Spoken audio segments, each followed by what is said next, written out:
Okay, here we are on the 2002 ML500. This is w163. We are going to clean the connector for the BAS ESP module. This is hidden underneath the plastic back portion of the fuse box relay box. You got to pull this thing off here with 4 or 5 Torx headed screws, and it exposes the part you don't normally see.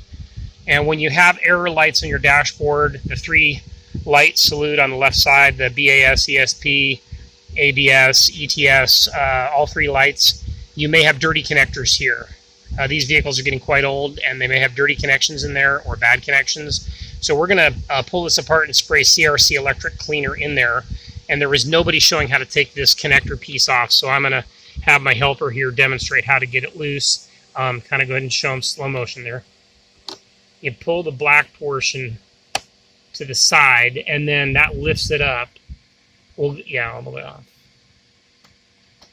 Yeah, it's lifting up as he pulls it. There we go. And it kind of comes up. And those little white tabs, if you can see them here, they locate it and it slides over them. So and it's kind of a ratcheting thing. It's pretty trick, but that way it aligns the pins. And we're going to, I won't show it on camera, we're going to spray electric contact cleaner in there and put it back together. We'll do that to both sides and this little guy in the middle. Okay, so there you go. Now YouTube has a video of somebody showing this. All right, take care. Make a comment, and I'll try and reply if I can. Bye-bye.